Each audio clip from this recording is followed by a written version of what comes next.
সবচেয়ে গরিব আর সবচেয়ে বড়লোক ঘরের দুই বউয়ের একই দিনে বাচ্চা হলো। তুমি ভয় পেও না, আমি তোমার পাশে আছি। সৃষ্টিকর্তা চাইলে আমরা ঠিকই এবার মা বাবা হব, আমাদের বাচ্চার মুখ দেখব। তাই যেন হয়। প্রতিবারে মরা বাচ্চার মুখ দেখতে দেখতে আমি ক্লান্ত।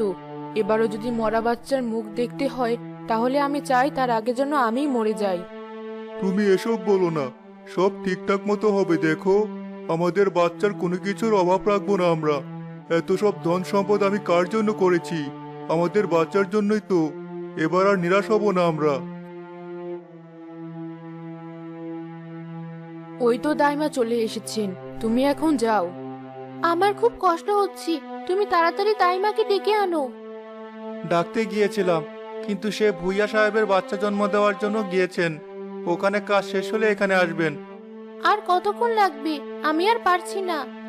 আর একটু ধৈর্য ধরো, এসে পড়বে। তোমাকে কতবার করে বললাম এই বাচ্চা নেওয়ার কোনো প্রয়োজন নেই, তবুও তুমি আমার কথা শুনলে না। এমনিতেই দুটো বাচ্চার খরচ জোগাতে হিমশিম খাই আমরা, তার উপর আবার আরেকটা। আমার মেয়ে বাচ্চার কত শখ তা তো তুমি জানোই। আমাদের যে বাচ্চা দুটো আছে তারা দুজনই ছেলে। এবার যদি আমার মেয়ে বাচ্চা হয়, তাহলে আমার আর কোনো চাওয়া থাকবে না। ছেলে মেয়ে তো এখন উপরওয়ালার হাতে, তিনি যা দিবেন তাই নিয়ে সন্তুষ্ট থাকা ছাড়া আমাদের কিছু করার নেই। দাইমা, আমার শিরিনের কি অবস্থা? মা আর বাচ্চা দুজনেই সুস্থ আছে তো? আমাকে ক্ষমা করে দিও বাবা। অনেক চেষ্টা করার পর এবারও তোমার বাচ্চাকে বাঁচাতে পারলাম না। শিরিনের শরীরে অনেক দুর্বল হয়ে পড়েছে। এরপর তোমাদের আর বাচ্চা নেওয়ার চেষ্টা না করাই ভালো, নয়তো ওর জীবন ঝুঁকিতে পড়বে। এ কি বলছেন দাইমা? ওর জ্ঞান ফেরার পর যদি দেখে আবারও একই ঘটনা ঘটেছে, তাহলে তো ও কষ্টেই মরে যাবে। আপনি যে কোনো একটা উপায় বের করুন ওকে বাঁচানোর জন্য। দোহাই লাগে দাইমা।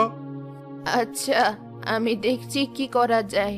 ওই বাড়ির মল্লিকারও বাচ্চা হবে আজ। আমাকে ওখানে যেতে হবে এখন। শিরিনীর জ্ঞান ফিরতে অনেক সময় লাগবে। ততক্ষণে কোনো একটা উপায় খুঁজে বের করার চেষ্টা করব। জি, ঠিক আছে। দাইমা, আপনি এসেছেন? মল্লিকার খুব কষ্ট হচ্ছে। আমি এসে পড়েছি। এখন আর তোমাদের কোনো চিন্তা নেই। তুমি বাইরে অপেক্ষা করো। অনেকক্ষণ পর দাইমা তার হাতে ছোট দুটো বাচ্চা নিয়ে বের হলো। মহির তাড়াতাড়ি তার কাছে ছুটে গেল। মল্লিকা কি ঠিক আছে দাইমা? আমাদের কি ছেলে হয়েছে না মেয়ে? আপনার হাতে দুটো বাচ্চা। মল্লিকার ইচ্ছা অবশেষে পূরণ হয়েছে। তোমাদের একটা না, দুটো মেয়ে হয়েছে। দুটো? একটা মেয়ের খরচ চালাতেই যেখানে হিমশিম খাবো, সেখানে আবার দুটো মেয়ে! কি যে করি! তোমার আপত্তি না থাকলে আমি তোমাকে এই বিপদ থেকে বের হওয়ার একটা উপায় বলে দিতে পারি, যাতে তুমি, তোমার দুই মেয়ে আর মল্লিকা সবাই সুখে শান্তিতে থাকতে পারো। কি উপায়? তোমাদের একটা মেয়েকে আমি এক নিঃসন্তান দম্পতির হাতে তুলে দিতে চাই। ওদের টাকা পয়সার কোনো অভাব নেই। তোমার মেয়ে ওখানে সুখেই থাকবে। আর একটা মেয়ে পেয়ে মল্লিকাও খুশি হবে।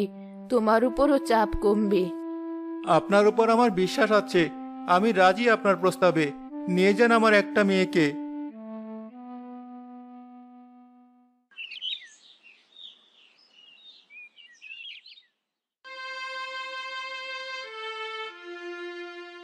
দাইমা, আপনি এসেছেন?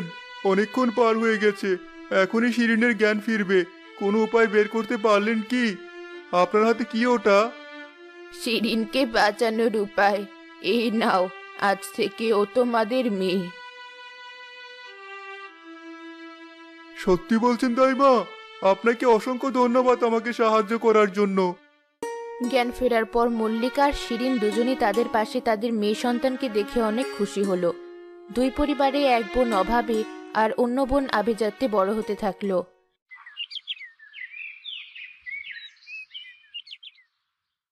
আমাদের স্কুলের স্বপ্নার সাথে তোর চেহারার কত মিল! দেখে মনে হয় তোরা দুজন যমজ বোন। আসলেই তোরা বোন নয় তো? হ্যাঁ, আমারও তাই মনে হয়। ধর, কি যে বলিস! অমন গরিব একটা মেয়ে যে আমার বোন হতে পারে, এটা তোদের মাথায় কিভাবে আসলো? আর আমি দেখতে ওর চেয়ে অনেক সুন্দর। আমার সাথে ওর কোনো তুলনা হয় না। হ্যাঁ, আমারও তাই মনে হয়। কোথায় আমাদের আশা আর কোথায় ওই স্বপ্না? তোমরা কি আমাকে কিছু বললে? এই মেয়ে আবার ভূতের মতো কখন পিছনে এসে হাজির হলো? টেরই পাইনি কিছু। না, তোমাকে কিছু বলিনি আমরা। ও, আমার মনে হলো তোমরা আমাকে ডাকলে। আমারই শোনার ভুল হয়তো। আচ্ছা, আমি আসি।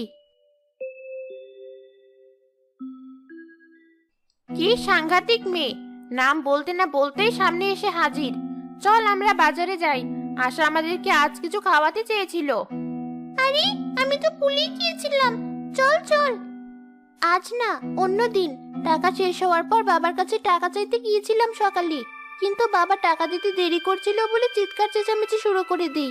বাবা পরে রাগ করে আমাকে আর কোনো টাকাই দেয়নি। ও, তো আগে বলবি না এই কথা?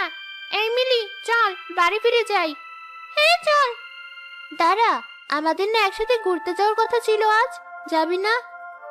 না, অন্য আরেক দিন। তুই আমাদেরকে যেদিন খাওয়াবি সেদিন যাব, আজ আর না। আচ্ছা, প্রতিদিন তো তোরা আমার সাথে বাড়ি পর্যন্ত যাস, আজ না হয় আমি একাই যাই। আশা তার বাড়ির পথ ধরে একা একাই যাচ্ছিল। সামনে গিয়ে দেখে স্বপ্না রাস্তার পাশে এক বৃদ্ধ লোকের সাথে কথা বলছে। ওই বুড়ো লোকটাকে দেখে তো রাস্তার ভিখারি মনে হচ্ছে। স্বপ্নারা কি এতই গরিব? নয়তো ওই বুড়ো লোকের সাথে ও এত কি কথা বলছে? কাছে গিয়ে শুনি তো। মা, আমাকে এক গ্লাস খাওয়ার পানি এনে দেবে? এখনই এনে দিচ্ছি।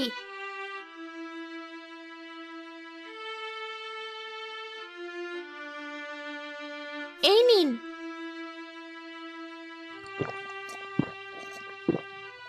ধন্যবাদ মা।